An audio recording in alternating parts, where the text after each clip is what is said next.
as I stared at that spreadsheet. At the cold, hard, number $120,000 a question, echoed in the quiet of my apartment. Why? Why had I let this happen for so long? The answer? I realized. It was sitting right there in the psychology textbooks I used to read in college. In narcissistic family systems, there are always roles. My sister, Megan, was the golden child. She was the one who was perfect, talented, and worthy of investment. Everything she did was celebrated. And I was the scapegoat. I was the responsible one, the reliable one, the one who took the blame and carried the burdens. I was the family shock absorber. And Megan, the golden child. I could do no wrong. The scapegoat. I could do no right. But it was more than just roles. It was a psychological trap. For 30 years, I was stuck in what therapists call a trauma bond. Confusing obligation with love. I was caught in the good daughter trap. I thought that if I just gave enough, fixed enough, paid enough, eventually, they would have to see me. They would have to love me. I realize now I had confused being needed with being loved. My money was my only ticket to family gatherings. My ability to pay was my entire identity. I wasn't a daughter. I was a utility. And now, the utility had just been shut off. The sun came up. And the chaos began. It started exactly how I expected it to. My phone buzzed. A text from my sister. Megan. Not. Hey. Are you okay? Not. Did something happen? Just. What? The fuck, Cheryl? My phone's cut off. You're seriously overreacting. I stared at the words. Overreacting. After 30 years of being their personal ATM? I was the one overreacting by finally closing the account. I didn't reply. An hour later, my phone rang. Mom. Brenda. I let it go to voicemail. The notification popped up immediately. Her voice wasn't sad. It wasn't apologetic. It was furious. Cheryl. You have created an absolute mess. I cannot believe your selfishness. You need to call me immediately and fix this. Fix this. The entitlement was so profound. It was almost impressive. They had just exiled me. And now they were demanding I continue to pay for their lifestyle. From outside the family walls, the shock wasn't that they'd done it. The shock was that they were genuinely surprised I'd stopped paying. They didn't even see the connection between their actions and my consequences. But the final straw, the thing that turned my cold clarity into steel, came around noon. My cousin sent me a screenshot. Mom had posted on Facebook. A picture of her and Megan. Smiling. Arms around each other. The caption, "It's so sad when some children forget who raised them and all the sacrifices a mother makes." The comment section was already filling up with sympathy. You're such a good mom. Brenda, sending you love. They'll realize what they lost one day. They weren't just cutting me out. They were painting me as the villain to the entire world. They were actively rewriting history to make me the abuser. That post wasn't a cry for help. It was a declaration of war. And it was the last piece of evidence I needed. This wasn't a family squabble anymore. This wasn't about hurt feelings. This was a pattern of systematic financial exploitation. And now, public defamation. I didn't call her back. I didn't engage with Megan's texts. I called my old college roommate, Julia. She's a family law attorney now. And she's notoriously tough. Julia, I said. I have a situation. And I have a spreadsheet. I went to her office. I laid it all out. The monthly $2,500 allowance for Mom. The G-Wagon insurance. The emergency roof repair that magically became a new outdoor pergola. The Dubai and Bali trips for Megan's influencer brand. The final tally, $120,000. Julia didn't flinch. She just looked at the screenshot of the text from 1151 p.m. Cheryl. Mẹ và Megan đã đồng ý. Con không còn là một phần của gia đình này nữa. She looked up from the phone. Then at my spreadsheet. Well? She said. Her voice crisp and cold. They've just given us a gift. They've put it in writing that you are no longer family. Which means these gifts you've been sending. She smiled. But it didn't reach her eyes. They're no longer gifts. They're undocumented loans. And they've just officially defaulted? She turned to her computer, and her fingers started flying across the keyboard. "What are you doing?" I asked. "I'm drafting a formal demand letter," she said. "It will itemize every single dollar you sent them over the last 4 years. It will give them 30 days to arrange a repayment plan before we file a civil suit for the full amount." I watched her type. The anger I felt last night was hot and messy. This was cold. This was precise. This was accounting. This isn't a family argument anymore. "Cheryl," Julia said, her eyes fixed on the screen. "This is debt collection." She was right. I had been erased, and the person they erased was no longer bound by love, or guilt, or the good daughter trap. The person they erased was just a creditor, and she was here to collect. The demand letter went out, and then, for a few days, there was silence. A loud, heavy, panicked silence. But the call that changed everything didn't come from my mother. It came from Julia. Melaviere. And her tone wasn't tough or celebratory anymore. It was concerned. "Cheryl," she said, "I was doing a routine asset check on your mother and sister, just to see what assets we could target in the civil suit. And I found something." "What is it?" "It's about your Grandma Judith's estate. Did you know her coastal cottage was sold 3 weeks ago?" I felt the blood drain from my face. "What? That's impossible. Grandma Judith loved that cottage. She left it to me." "Are you sure?" "Cheryl, because the will that was filed with the probate court names Brenda and Megan as the sole beneficiaries.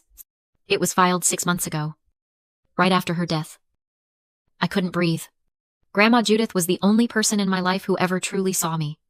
The only one who never asked for anything. "Julia, that's not the real will." I hung up and made another call. This time to Mr. Harrison, Grandma Judith's lawyer for 40 years. When I told him my name, his voice was filled with relief. "Cheryl, thank God. I've been trying to reach you for months. Your mother's number was the only one on file, and she kept telling me you were unavailable." I went to his office that afternoon. He sat me down in his quiet, leather-bound office and showed me the original will, the one he had, dated 3 years ago, when Grandma Judith was still sharp. It was just as I remembered. The coastal cottage, her investments, everything, left to me, her granddaughter, Cheryl. Then, he pulled out a second document, the new will, the one Brenda had filed. This was signed. "Mr. Harrison said, 3 days before your grandmother passed." "When?" "According to her medical records, she was on a continuous morphine drip." The signature was shaky, but it looked plausible enough to get past a hurried clerk. "There's someone else you need to talk to," Mr. Harrison said, writing down a name. "Denise. She was your grandmother's primary home care nurse. She contacted me after the funeral. She was suspicious." I met Denise at a small diner. She was a kind woman in her 50s, with sad, knowing eyes. "Your grandmother was a wonderful woman," Denise said, clutching her coffee mug. "But your mother and sister—" "I've been a nurse for 20 years, and I know when something's not right." "What happened?" I asked. "Your mother always insisted on visiting when Mrs. Judith was at her most sedated. She'd always be asking about paperwork. I got worried. So—" Denise took a deep breath. "So I installed a nanny cam on the bookshelf. I had a feeling." She pulled out her phone. "I saved the footage from the day that fake will was signed. I wanted to show the police, but I was scared. I didn't know who to trust." She turned the phone around and pressed play. My stomach turned to ice. The video was grainy. "Dime stampet." There was my grandmother, Judith, lying motionless in her bed, clearly heavily sedated or unconscious. And there was my mother, Brenda, standing over here. My sister, Megan, and Ryan, Megan's influencer boyfriend. Brenda held a document. A will. She placed it on a clipboard. And then I watched, horrified, as Ryan took my grandmother's limp, lifeless hand. He put a pen in it, while my mother held the paper steady. Ryan moved my grandmother's hand like a puppet. Slowly. Agonizingly. Forging her signature onto the line. My sister, Megan, stood by the door. Watching. Guarding. I wasn't just dealing with greedy, ungrateful relatives. I wasn't just a creditor collecting a debt. I was the daughter of a criminal. And I had just found my evidence. The meeting to officially read the will was set for the following Tuesday at Mr. Frosting 1. Harrison's office. My mother, Brenda, and my sister, Megan, arrived like they were attending a coronation. They were dressed in expensive, somber-looking clothes. But they couldn't hide their smugness. They looked at me with a kind of rehearsed pity. As if I were a distant, unfortunate relative they were about to do a small kindness for.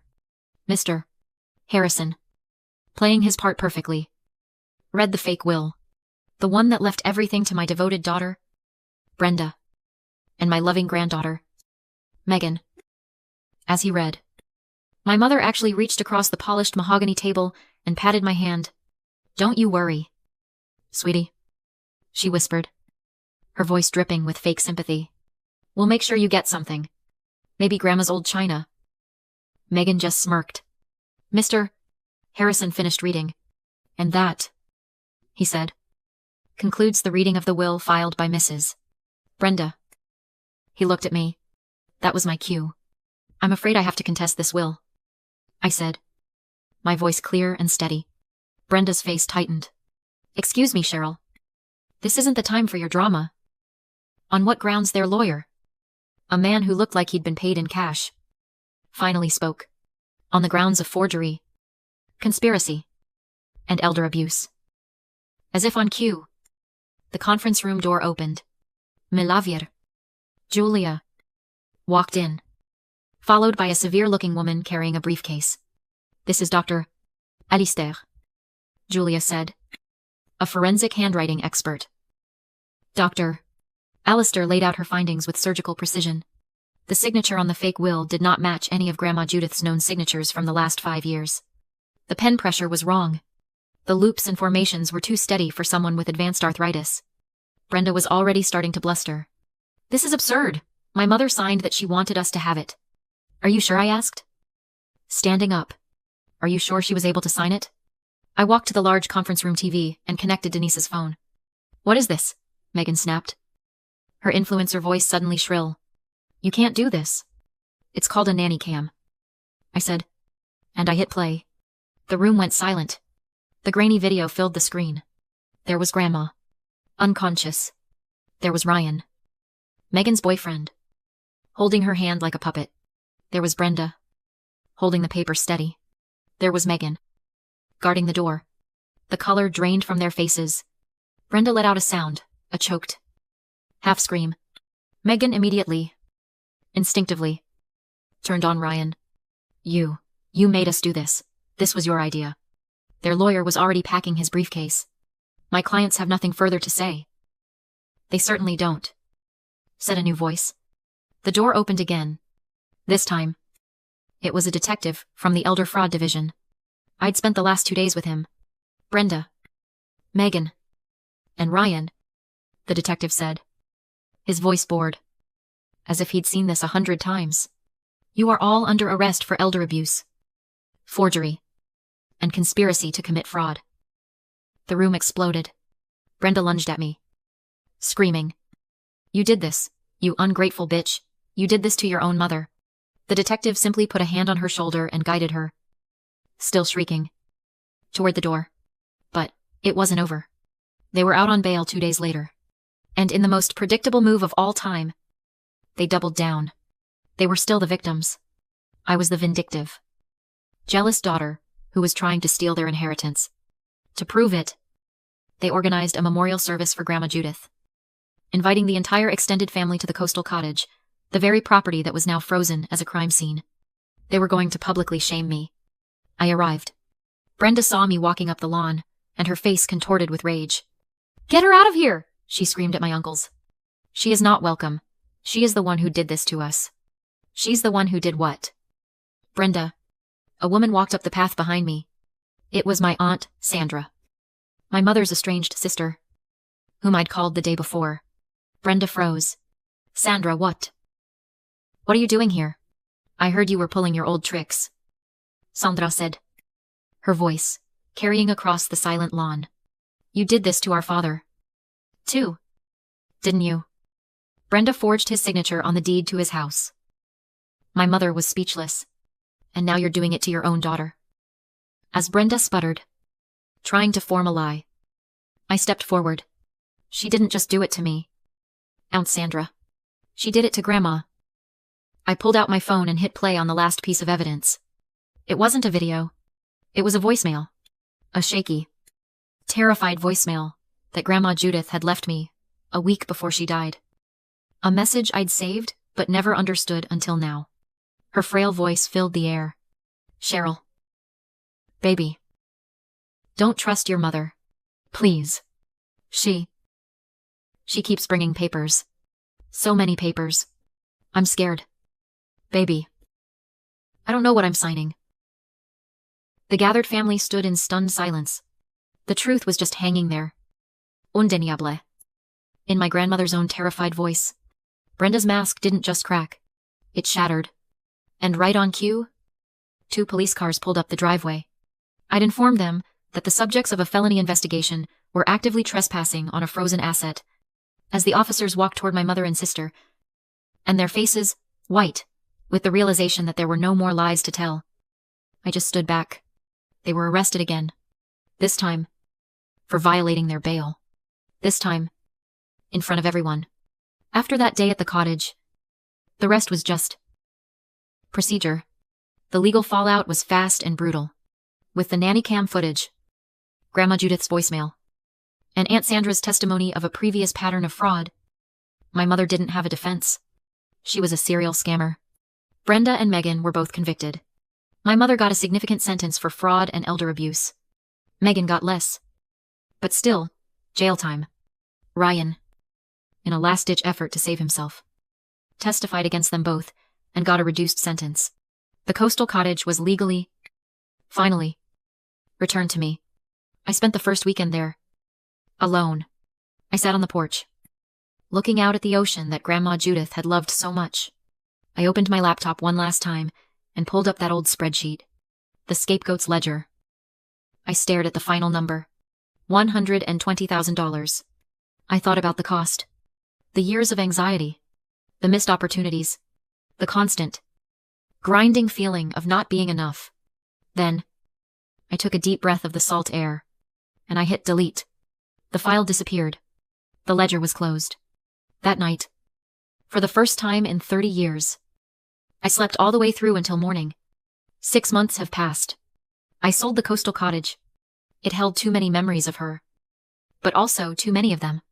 I took every penny from that sale, and every penny I'd recovered from my mother's assets, and I started something new. It's called the Judith Project. It's a legal defense fund.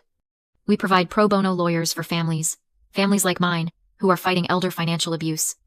We help them find the evidence, navigate the courts, and get justice for the people they love. That text message I received at 1:15 p.m. wasn't an ending. It wasn't an exile. It was an emancipation.